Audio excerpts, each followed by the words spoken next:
우리가 알지 못하고 통제할 수도 없는 미래의 일을 염려하며 기도하는 것은 무익하다. 대신 오늘 해야 할 일들을 위해 기도해야 한다. 오늘 만나는 사람들을 어떻게 대해야 하는지, 어떤 마음과 태도로 하루를 살아야 하는지 기도하면 된다.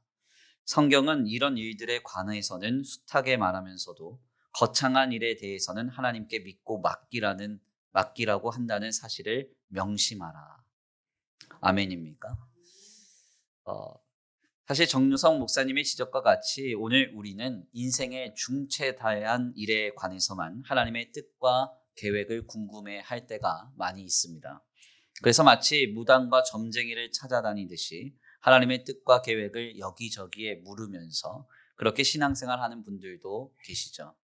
그러나 이것은 건전한 신앙생활이라고 할 수 없습니다.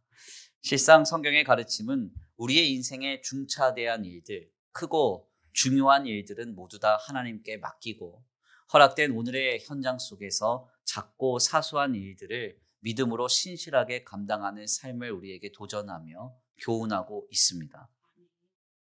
이러한 삶은 먼 데서부터 감당되는 일이 아닙니다. 지금 여기에 내게 주어진 삶과 삶의 자리에서 우리가 감당해야 되는 일이에요. 그리고 더 나아가 우리에게 지금 허락하신 우리의 관계 속에서 우리가 하나하나 신실하게 감당해내야 하는 삶입니다. 아주 작고 사소한 것이라도 좋습니다. 가볍고 소소한 어떤 관계라도 괜찮습니다.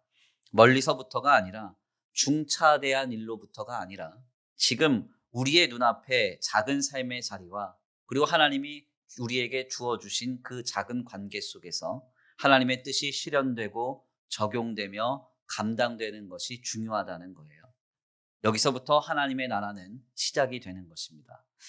문제는 이 일이 쉽지 않다는 데 있습니다.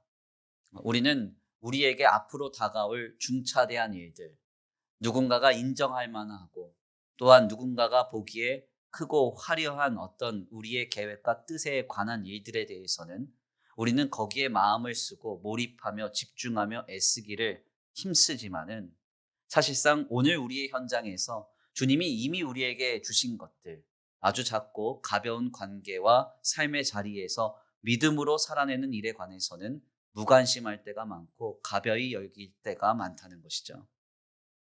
도대체 그 이유는 어디에 있는가? 여기에는 많은 이유가 있겠지만요. 본질적으로는 욕심 때문에 그렇다라고 할 수 있습니다. 욕심 이러니까 무조건 부정적으로만 인식을 하게 되는데요. 이 욕심의 첫 양상은 남들과 비교하는 것으로부터 시작된다는 것을 참고해 볼 때 이는 오늘 우리의 삶과 우리의 주변에서 너무나 분명하게 확인이 되는 요소라고 할 수가 있겠습니다. 왜 우리는 오늘 우리에게 주어진 작고 사소한 순간들 속에서 바르고 건전하게 씨름하는 일은 가볍게 여기고 앞으로 예상되는 중차대한 일이나 내 계획이 어떤 위대하게 설정한 일에 관해서는 관심을 갖고 궁금해하며 몰입하고 다급해하는 것일까요? 그 이유는 바로 욕심 때문에 그래요.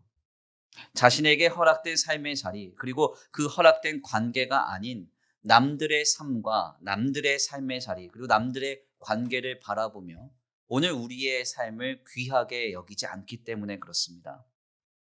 다만 하나님이 주신 것에 감사하고 만족하면서 지금 허락되고 주어진 삶의 현장에 몰입하고 신실하게 우리의 삶을 힘있게 감당해낸다면 우리는 오늘 우리의 미래를 두고 전전긍긍해하거나 다급하며 조급한 마음을 표출하지 않을 것입니다.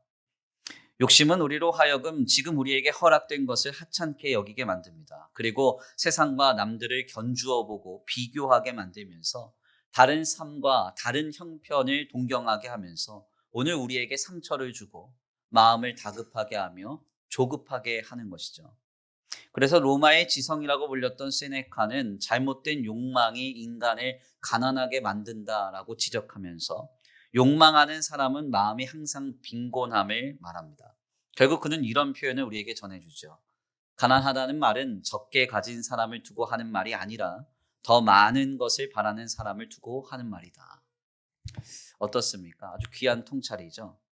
하나님께서 주시지 않은 것에 대해 과도한 관심과 욕심, 세상과 남을 향한 비교와 정쟁 의식은 결국 오늘 우리로 하여금 항상 심령을 빈곤하게 만들고 상처받게 하는 가난한 삶을 살아가게 만들어낸다는 것입니다. 주님의 부르심을 통하여 주어지는 사명은 구체적이고 실제적입니다. 허황되고 애매하지 않습니다.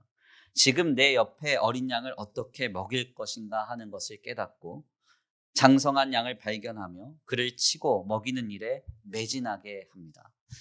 서로의 인생과 삶의 자리를 견주어 보며 상처받거나 낙심하지 않습니다. 왜냐하면 지금 내게 허락된 내 삶과 내 삶의 자리와 주어진 영혼과 생명이 우리에게 가장 적합하며 마땅한 것이기 때문입니다.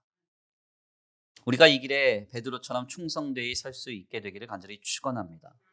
마그나 퓰리타스 퀴에 이스트 인미, 때때로는 우리 안에 유치한 것 같고 사소한 것 같은 그 감동과 주님의 사명이 위대한 하나님의 역사를 이루실 것입니다. 그 놀라운 역사의 주인공 되시기를 간절히 축원합니다.